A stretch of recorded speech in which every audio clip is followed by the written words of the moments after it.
Monsieur le Président du Conseil exécutif, chers collègues, en préambule, je voudrais préciser que ma question n'est pas une attaque pour l'administration pour laquelle j'ai le plus grand respect et de l'affection.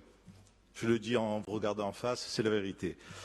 Lors de ma longue marche pour l'obtention de la liste nominative de l'ensemble de nos effectifs avec grade, fonction et date d'embauche, liste que j'ai enfin obtenue le 6 février et je vous en remercie, Monsieur le Président, j'ai été amené à m'intéresser au règlement général sur la protection des données, RGPD. Ce RGPD, entré en application le 25 mai 2018, est un texte réglementaire européen qui s'inscrit dans la continuité de la loi française Informatique et Liberté de 1978. Le RGPD s'applique à toute structure privée ou publique effectuant la collecte ou le traitement de données, quelle que soit sa taille ou son secteur d'activité. Notre collectivité ainsi que ses agences et offices sont bien évidemment concernés par ce RGPD. Pour piloter cette gouvernance, il faut un véritable chef d'orchestre qui exerce cette mission d'information, de conseil et de contrôle en interne, c'est le délégué à la protection des données. J'ai appris lors de mes échanges avec l'administration pour l'obtention de cette fameuse liste que notre délégué est secrétaire général au sein de la direction générale adjointe en charge des systèmes d'information et de la communication interne ainsi que des relations humaines.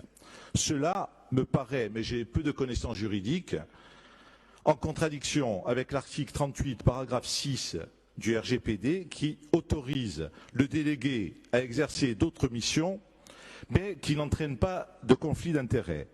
Or, sans remettre en cause ni l'honnêteté ni la conscience professionnelle de notre délégué, je pense qu'il y a incompatibilité juridique et sans doute psychologique entre ces deux fonctions.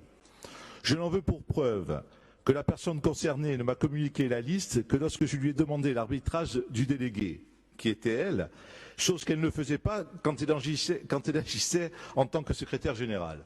Donc ma question est simple, y a-t-il ou non incompatibilité entre les deux fonctions et qui sont les délégués à la protection des données des différentes agences et offices de notre collectivité?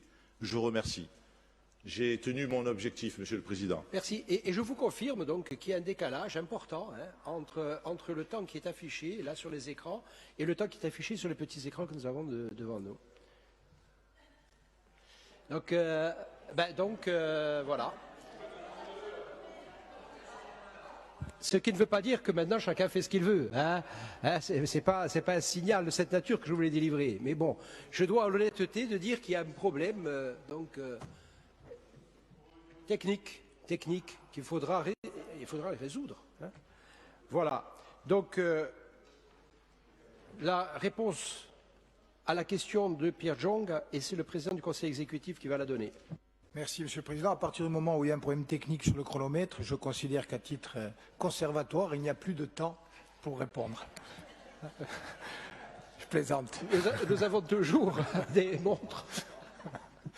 Donc, très rapidement, pour répondre à Pierre Jong et bien sûr à l'Assemblée de Corse. Alors, en application du Règlement général de protection des données, RGPD, entré en vigueur le 25 mai 2018, la collectivité de Corse doit mettre en conformité l'ensemble des traitements des données à caractère personnel qu'elle gère et le respect de cette obligation passe notamment par la mise en œuvre d'un projet de mise en conformité, ce qui était avant, ce que ça doit devenir, projet de mise en conformité qui est conduit par un DPO, un délégué à la protection des données. Alors, comme toutes les collectivités, on a eu à faire le choix, est-ce qu'on externalise ou est-ce qu'on internalise? Donc le choix initial était plutôt d'internaliser, y compris d'ailleurs pour des raisons budgétaires, mais c'est posé la question de savoir si juridiquement ce choix était conforme aux exigences réglementaires et législatives. Donc il y a eu un double niveau de vérification. D'abord, j'ai interrogé la direction des affaires juridiques pour savoir si le positionnement envisagé de la secrétaire sur le poste de DPO était conforme aux exigences des textes.